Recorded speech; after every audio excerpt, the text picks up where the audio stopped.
It's June 2nd, and this is my evening commute heading home. Got everything all set up again. I'm just trying to get in my routine of getting all of the audio recording and video turned on and everything else. This time I adjusted the camera. It looked like the angle this morning in my morning commute was a little bit off, a little bit too focused on the road. Hopefully people will get a better view this time. And here we're on our way back, and I think I'm going to take the trail under the bridge on the way home.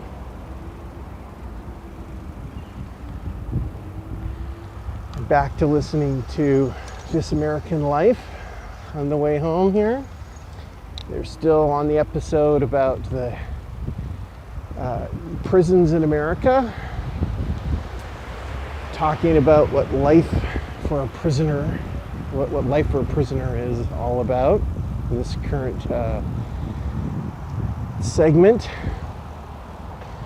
Certainly being in prison isn't something I think anybody would like to have to experience. I wonder though, there's one of the big themes of this program and a lot of media has been how many people are incarcerated in America, the country's propensity to jail people. There's some ladies here enjoying the outdoors. So back to prisons. Yes, there are a lot of people incarcerated in America, and I certainly am sympathetic to a lot of those concerns. There's some people coming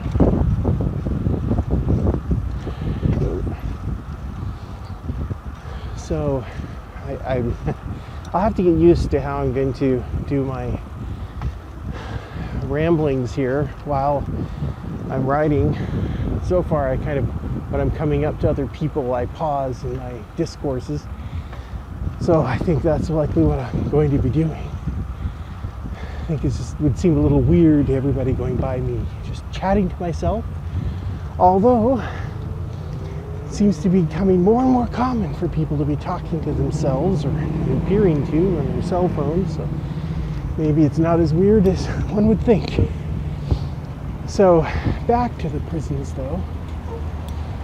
Yes, there's a lot of people incarcerated in American prisons, and undoubtedly more than there should be. But it's also interesting that American prison or crime rates have been down too in the last 20 years. Is there a correlation between the large number of incarcerations and the crime rate dropping? It's an interesting question. I don't think so. From some of the things I've been reading, it sounds like crime rates are down in many places in the world too. So maybe it's a generational thing or economic thing. As the global economy gets better, crime rate goes down. Not really sure. And certainly there's a lot of countries in the world that have much lower incarceration rates and lower crime rates than America. So how does that happen? I was intrigued about Norway not long ago, and I was earlier this year doing a lot of reading about the Norwegian justice system and how their prisons are quite extraordinary in how nice they are, but the effort and resources they put into helping the prisoners is quite remarkable. On the other hand, they have much lower recidivism rates than elsewhere. So I guess I'm saying that I'm becoming more and more of a bleeding heart in my old age here. Hello. Wondering if just locking people up and throwing away the key is always the best answer to things. When most of these guys end up getting out of jail, if there are things we can do that will help them be more successful when they get out, maybe it's worth it. So,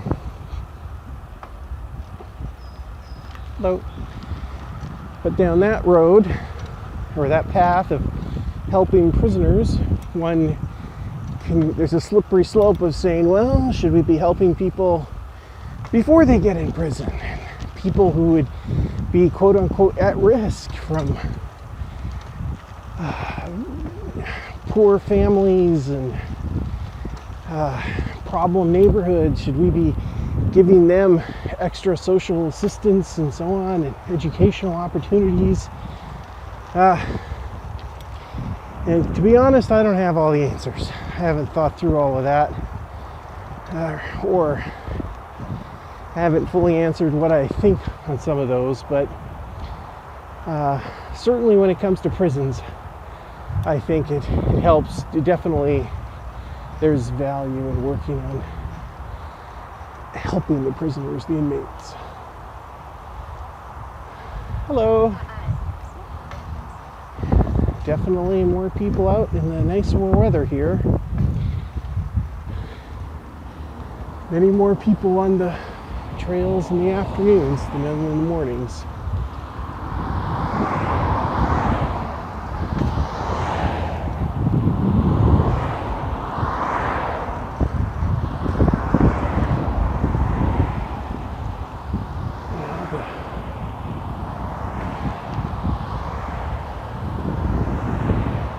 All of the people doing this environmental rehabilitation with their earth moving equipment have quit for the day. It's interesting how they always seem to get an early start and then end early too.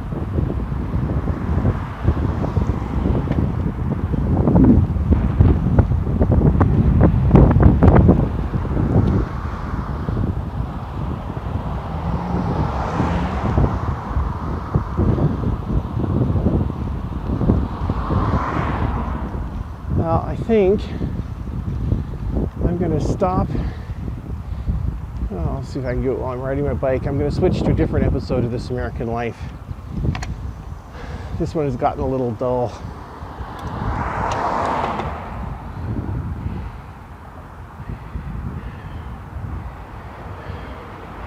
I'm not as fond of the stand-up routines or the monologues that they have on This American Life.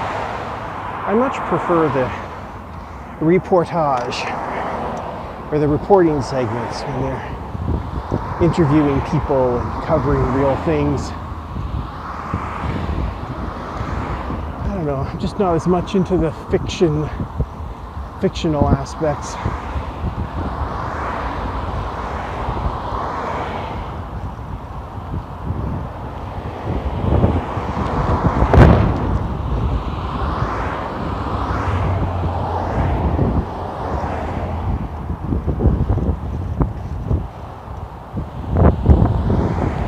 See, a lot of these bushes here are actually blackberry bushes, which have lots of great fruit in the late fall, but they're extraordinarily prickly. You almost need gloves to go and try to wrestle with the bushes to get the fruit. Blackberry bushes grow like weeds in this part of the country. I'm not sure if they have them in Europe. If they do, it would likely be an invasive species.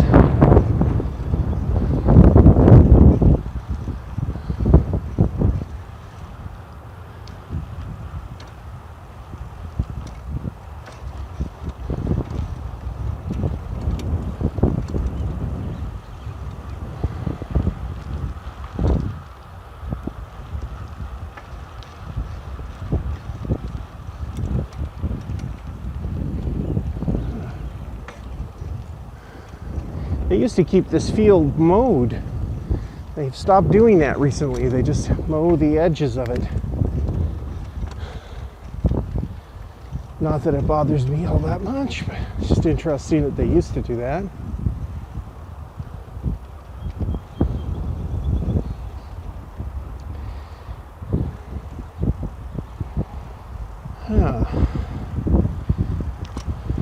This episode of This American Life seems to be a little obtuse, trying to pretend to be somebody else. How you can start believing it.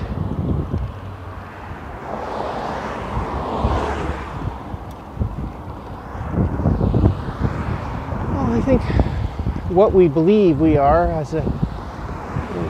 we are what we think to a certain extent.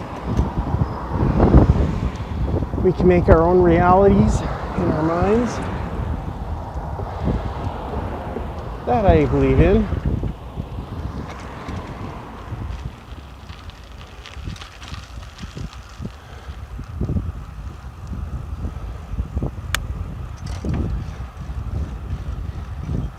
Be careful who you pretend to be. That is the theme for this episode of Tao.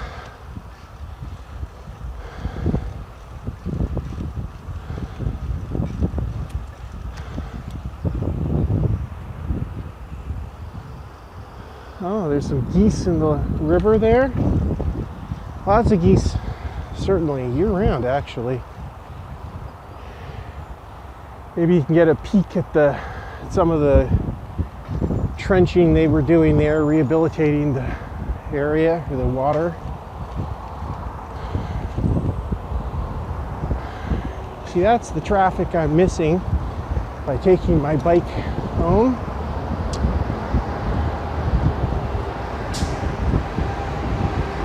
Did I mention I like cycling? I like my commute on my bicycle. I do enjoy it very much. I think I've been biking and commuting to work on my bike for like 13, 14 years now. Can't remember exactly whether I started in 2000 or 2001. Certainly 2001 at the latest.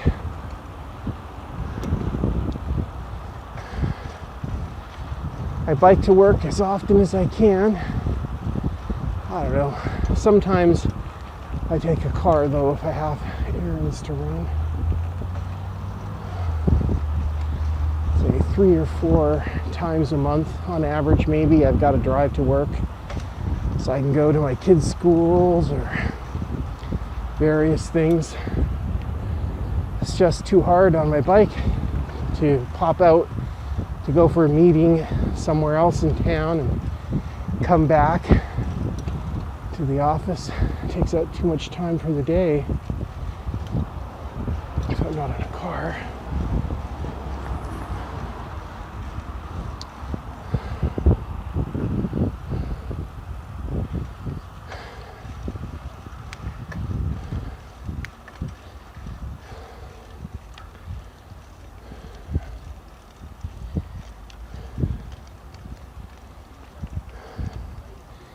These benches were pretty new. They look old, but they're not actually. They used to have wooden logs there, and they replaced them with those concrete benches recently.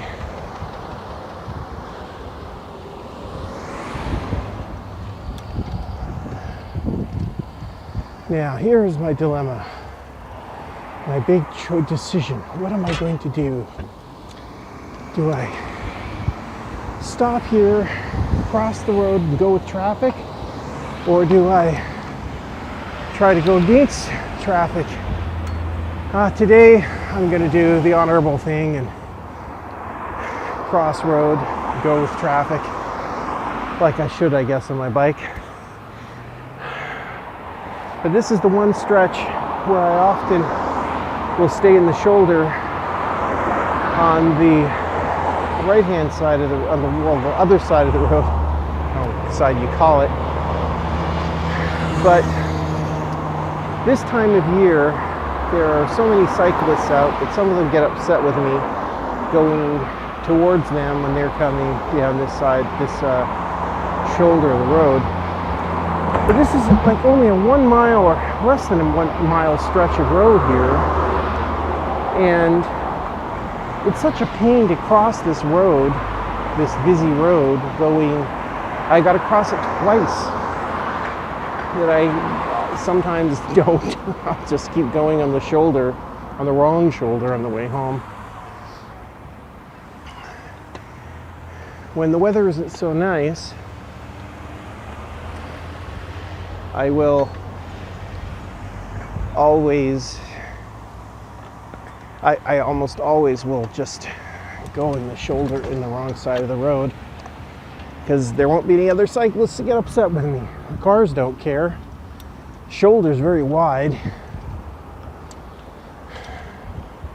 But today, I'm going to be a good citizen. I should add that when I do take the other shoulder on the way home, the wrong shoulder, I do my best to always pull off to the side into the ditch almost anytime I see an oncoming cyclist.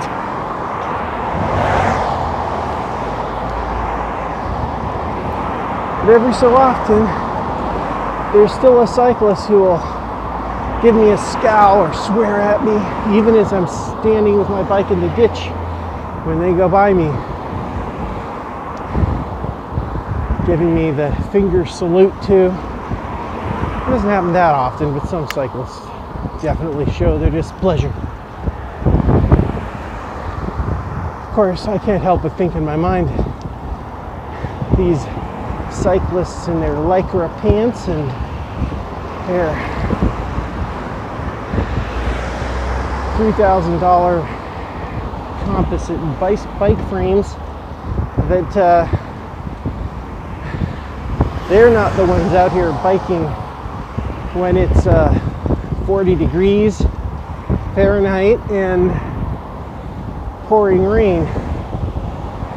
So what right do they have to be flipping me off? But oh well, holding grudges doesn't help much.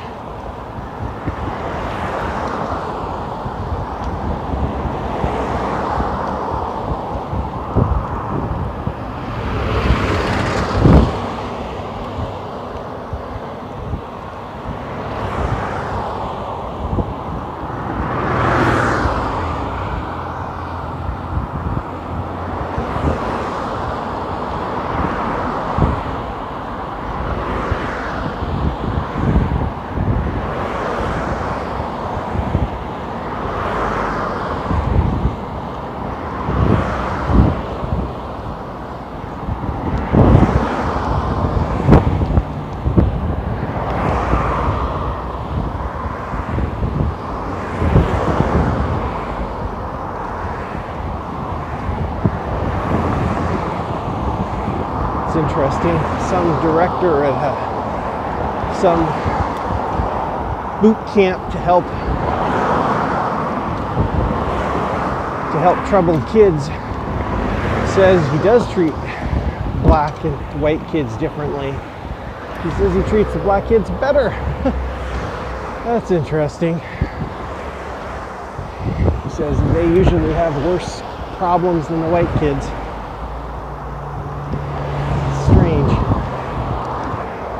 I think troubled kids are troubled kids.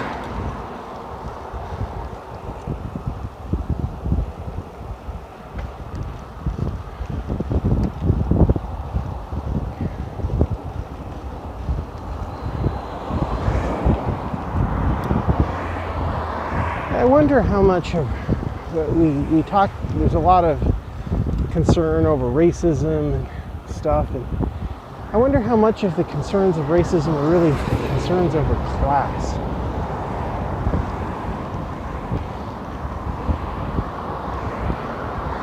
Because poor people, if you're raised in certain types of conditions or neighborhoods, it can be hard to fit in with middle class or with jobs and stuff in the workforce. Just maybe it has nothing to do with race as much as with class issues. I don't know.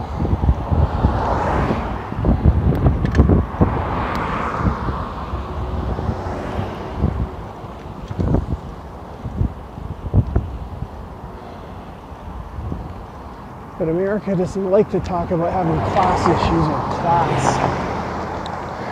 Maybe it's almost more acceptable to think that that our country, I say our country since I am an American citizen, that our country it's almost preferable to think that we have some racial problems than class problems or class issues.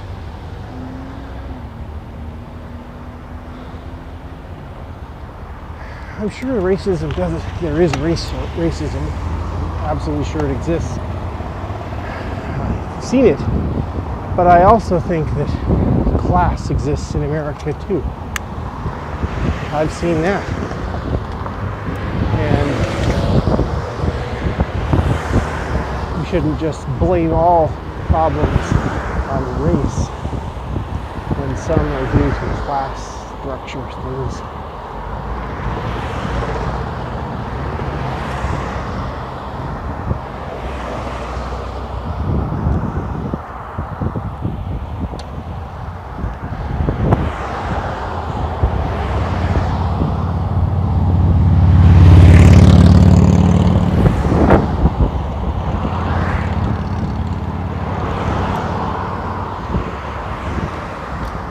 I'm definitely not a poor person.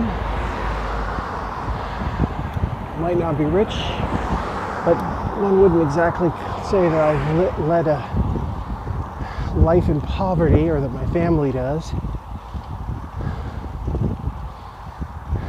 But on the other hand, we're not rich, and we don't walk in the circles of the well-to-do, and I myself feel uncomfortable in situations when I'm around a lot of richer people. But it's not the money, because I know some people who are wealthy who I really get along with well. It has to do with the kinds of lifestyle, the clothes you wear, the way you live, and there's definitely a lot of wealthier people who I just don't feel comfortable hanging around. And I can't really say that they're mean or do anything improper. I don't feel like I can be myself and stuff.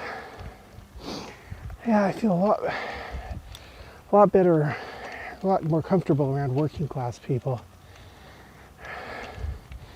Take that for what it's worth. Or starving artists, take your pick. I can certainly get into good intellectual debates and stuff with artist types, so I always kind of enjoyed that set.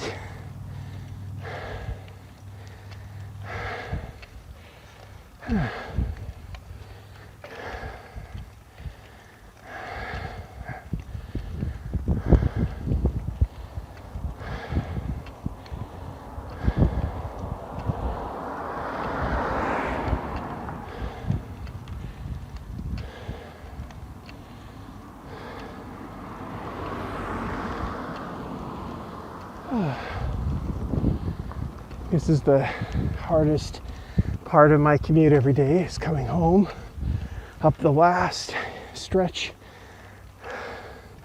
The last mile is this uphill piece of road that I'm on now. On my way to work, it's almost all downhill or flat. This is a slow incline all the way up.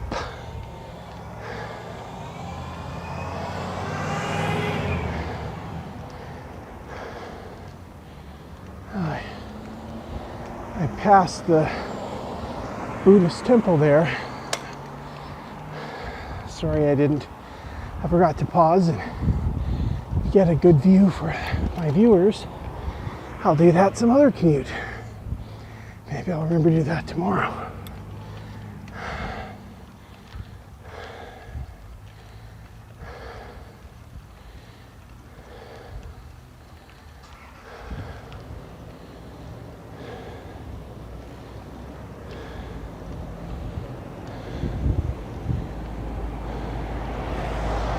see if the nurse's car is parked outside on my way home.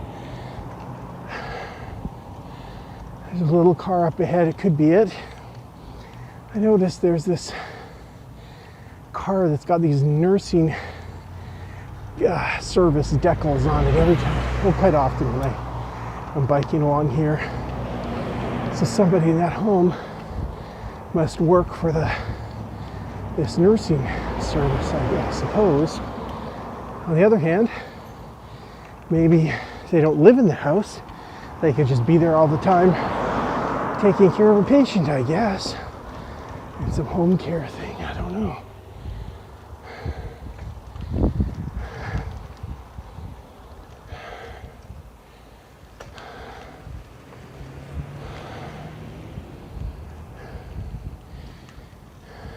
Definitely getting closer now.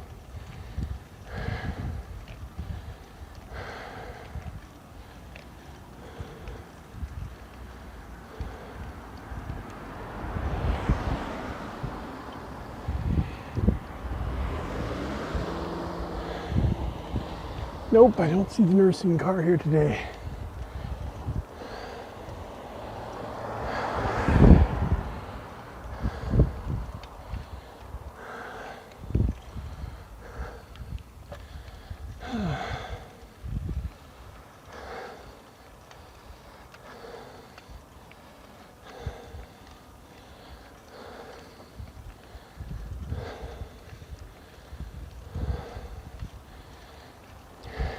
Gaining on some of these pedestrians here out for a walk. A couple out for a walk. See someone else walking their dog.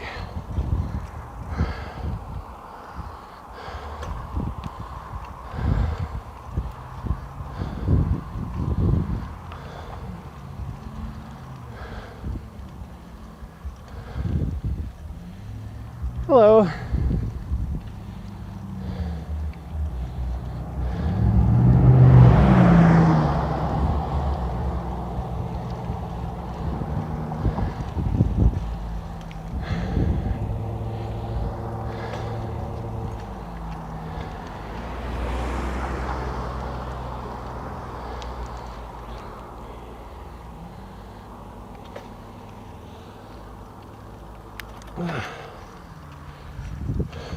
Final hill.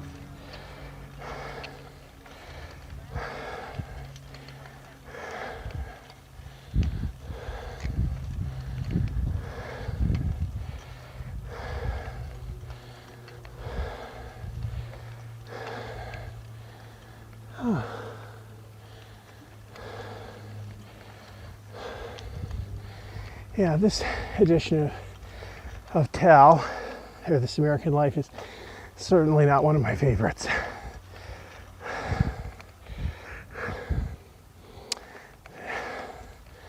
Not a lot of news reporting.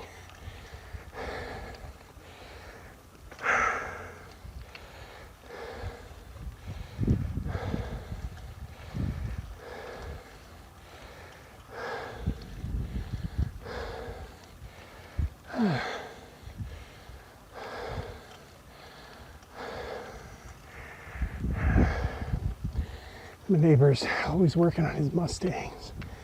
I don't see him driving them very much. Hello.